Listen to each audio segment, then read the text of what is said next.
Hello friends, start करते हैं accounts की क्लास। शेयर्स की ये थर्ड क्लास है for TGT, PGT, LT grade, BCom और 12th क्लास के लिए। आज हम स्टार्ट करेंगे कंपनी के प्रकार।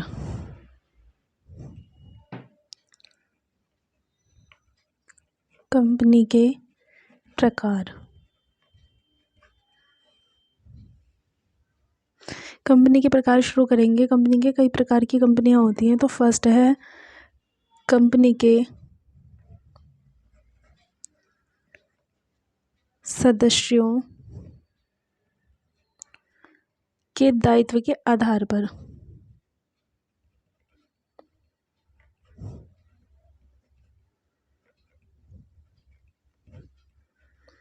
कंपनी के सदस्यों के दायित्व के आधार पर कंपनी के प्रकार देखते हैं।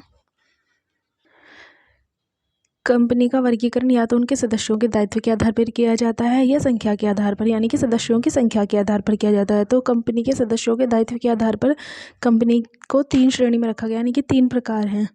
तो 3 श्रेणियां।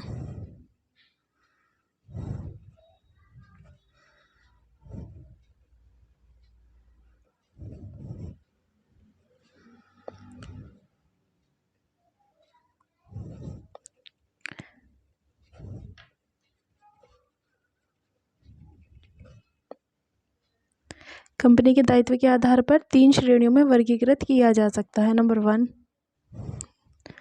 नंबर वन, अंशों द्वारा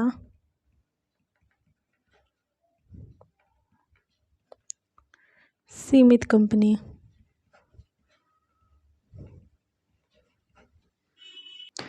अंशों द्वारा सीमित कंपनी कैसे होती है? ऐसी कंपनी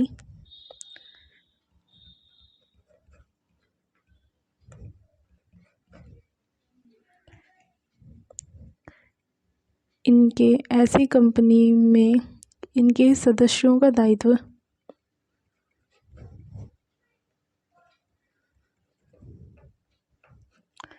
उनके द्वारा यानी कि सदस्यों के द्वारा, उनके द्वारा लिए गए अंशों के वास्तविक मूल्य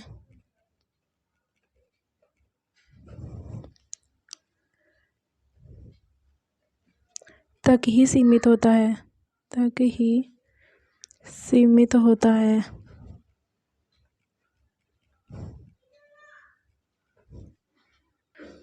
यदि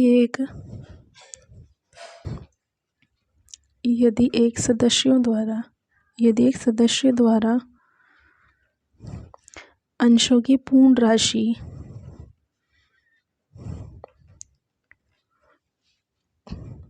राशि का भुगतान कर दिया गया है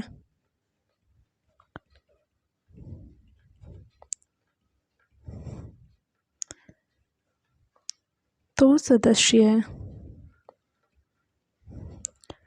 कोई दायित्व सदस्य के हिस्से में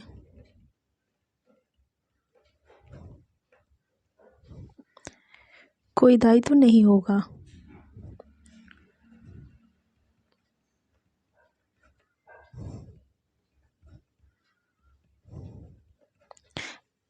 अंशों द्वारा सीमित कंपनी क्या होती है? ऐसी कंपनी में इनके सदस्यों का दायित्व उनके द्वारा अंशों के वास्तविक मूल्य या लिए गए वास्तविक मूल्य तक ही सीमित होता है। जो अंश उन्होंने लिए हैं, जो उनका रियल प्राइस है, उन्हीं तक ही सीमित होता है बस उनका दायित्व। यदि एक सदस्य द्वारा अंशों की पूर्ण राशि का भुगतान कर दिया गया है उनके द्वारा, तो सदस्य के हिस्से में कोई दायित्व नहीं रहेगा, क्योंकि उसके दायित्व तो पूरा हो चुका है। उसने अपनी सारा जो अमाउंट था वो पे कर दिया है, जितनी उसकी राशि थी वो सब दे दी है, चाहे कंपनी का ऋण कुछ भी हो।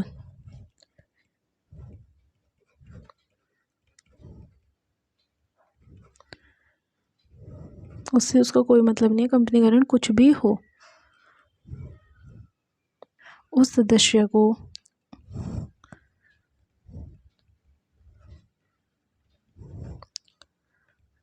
अपनी निजी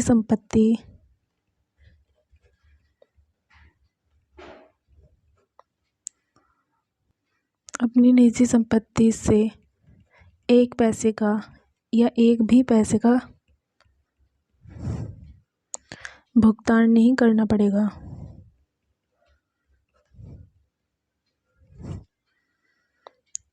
करना पड़ेगा या करना होगा।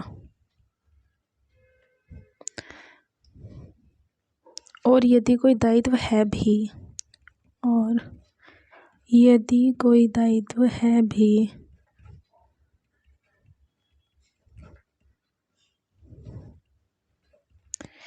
तो उसे कंपनी के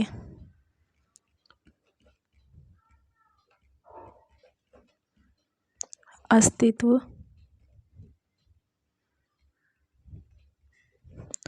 के दौरान या समापन पर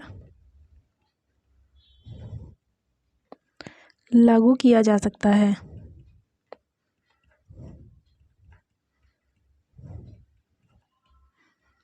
अंशों द्वारा सीमित कंपनी क्या होती है? ऐसी कंपनियों में इनके सदस्यों का दायित्व केवल उनके द्वारा लिए गए वास्तविक जो मूल्य है अंशों का, केवल उसी अमाउंट तक सीमित होता है। और जब वो उसका भुगतान कर देते हैं तो वो अपनी, अगर कंपनी पर ऋण भी है, कंपनी ने अपना किसी से उधारी भी ले रखी है, तो उसके भुगतान के लिए वो अपनी निजी प्राइवेट प्रॉपर्टी को बेचकर या उसके द्वारा भुगतान नहीं करेंगे, ना उनको करना पड़ेगा।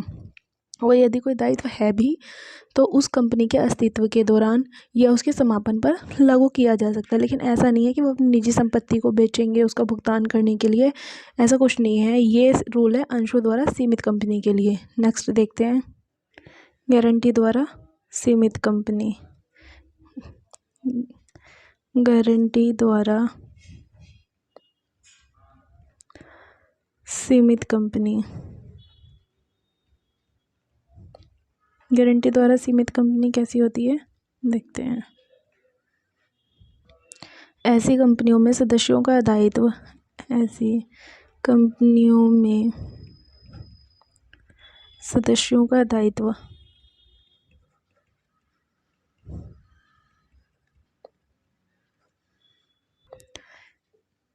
कंपनी के समापन होने की दशा में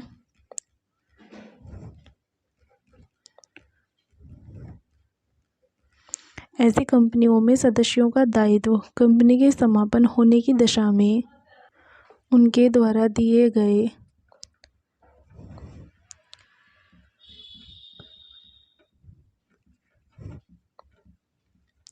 अंशदान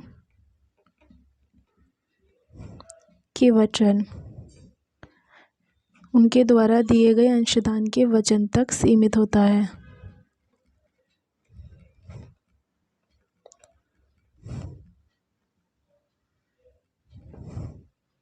अतः इनके सदस्यों का दायित्व,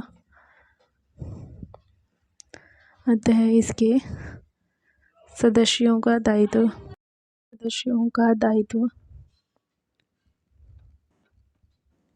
इसके समापन यानी कि कंपनी के समापन की घटना पर ही उत्पन्न होता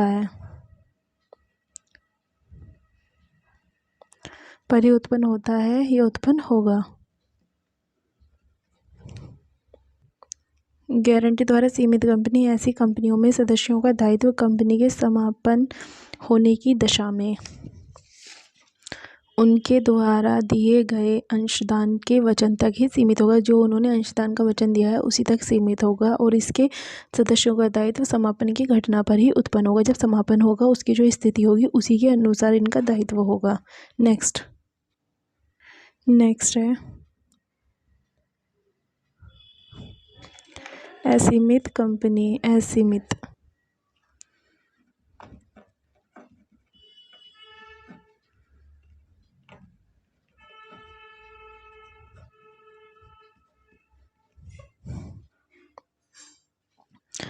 जब कंपनी के सदस्यों का दायित्व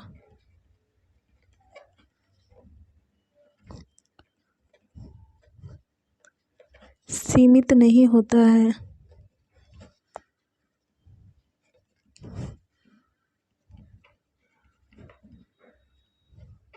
तो यह कंपनी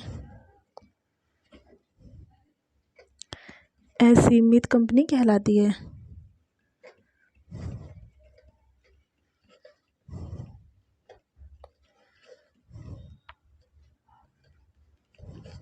नाम से ही पता चल रहा है सीमित कंपनी, क्योंकि दायित्व भी सीमित नहीं है कंपनी के सदस्यों का। जब कंपनी की परिसंपत्ति या संपत्ति उसके ऋणों का भुगतान करने में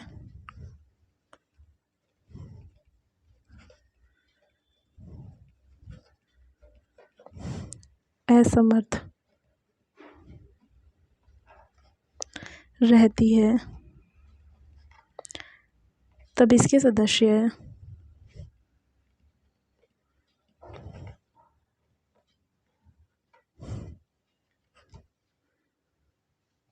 सदस्यों द्वारा उनकी निजी संपत्ति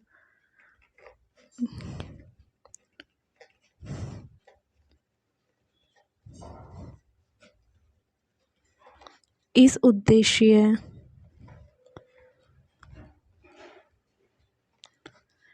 की पूर्ति के लिए प्रयोग में लाया जाता है। उद्देश्य की पूर्ति के लिए प्रयोग में लाया जाता है।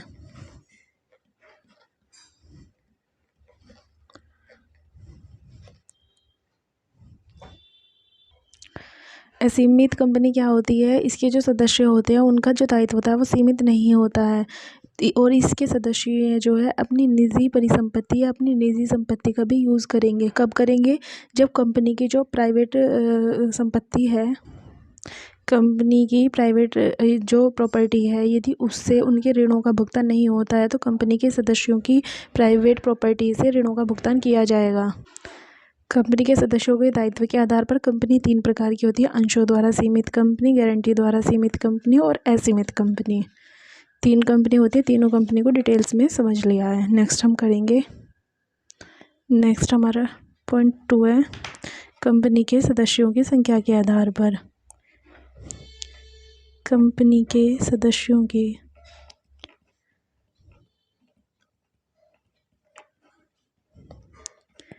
संख्या के आधार पर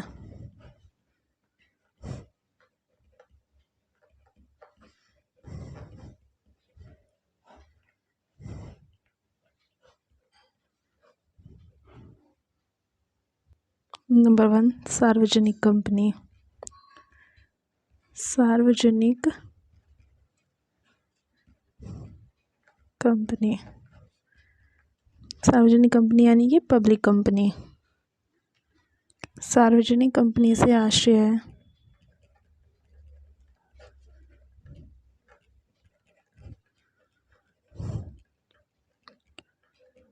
एक ऐसी कंपनी से है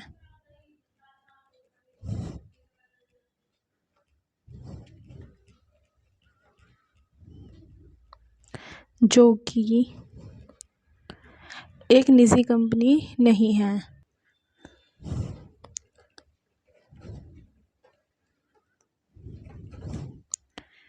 जो कि एक निजी कंपनी नहीं है, और वह और क्या नहीं है? एक कंपनी जो कि निजी कंपनी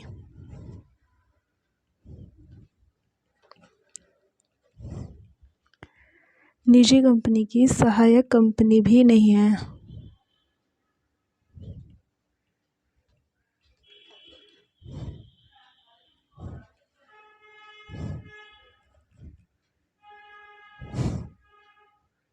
सार्वजनिक कंपनी या पब्लिक कंपनी कौन है? सार्वजनिक कंपनी से आशय ऐसी कंपनी से है जो कि एक निजी कंपनी नहीं है, एक प्राइवेट कंपनी भी नहीं है, और न ही किसी प्राइवेट कंपनी की सहायक कंपनी है। सेकंड, निजी कंपनी।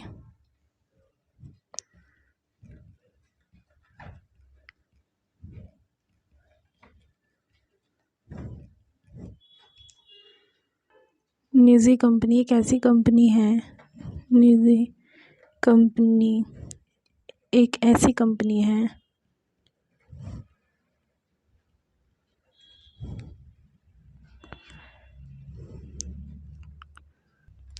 जो अपने अंशों के हस्तांतरण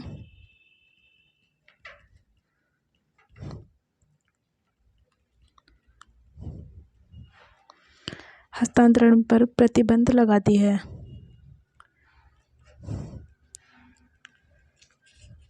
यानी कि वो अपने अंशों का हस्तांतरण नहीं कर सकती। जनता को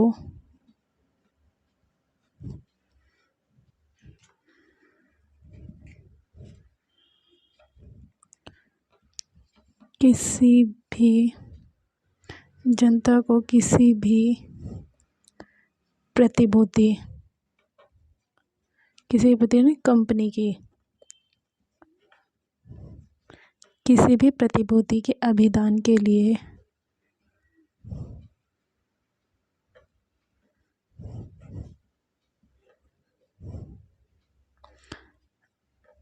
आमंत्रण करना निषेध है।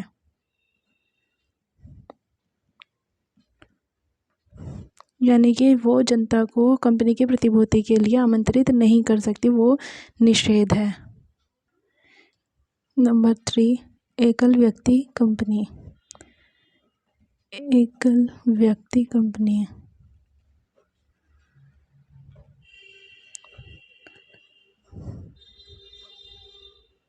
एकल व्यक्ति कंपनी जैसे कि नाम से पता चल रहा है केवल एक ही व्यक्ति कंपनी या व्यवसाय को चलाता है। तो एकल व्यक्ति कंपनी में एकल व्यक्ति कंपनी केवल उस व्यक्ति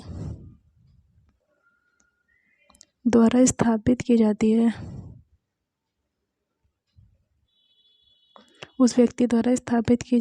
स्थापित की जा सकती है।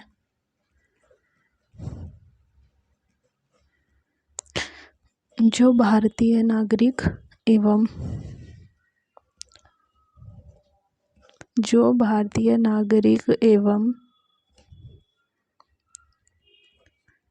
भारतीय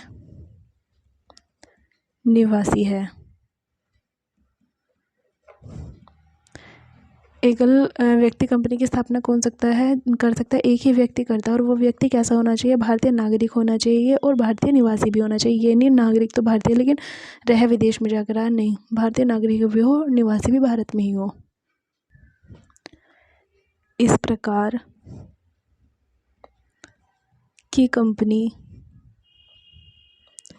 से अपेक्षित है कि वह गैर बैंकिंग या गैर बैंकीय वित्तीय निवेश क्रियाओं में कार्य नहीं करेगी।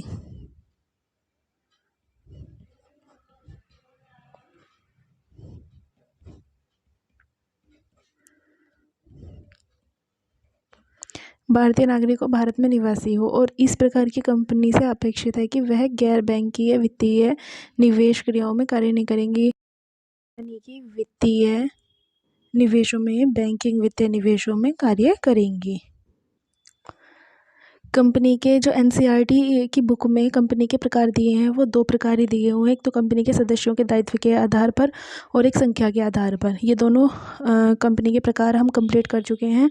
कल हम अंश पूंजी स्टार्ट करेंगे, शेयर कैपिटल स्टार्ट करेंगे। आज की क्लास को यहीं पर एंड करते हैं। क्लास पसंद आई हो तो क्लास को लाइक करें, शेयर करें, कमेंट करें और चैनल को सब्सक्राइब करें।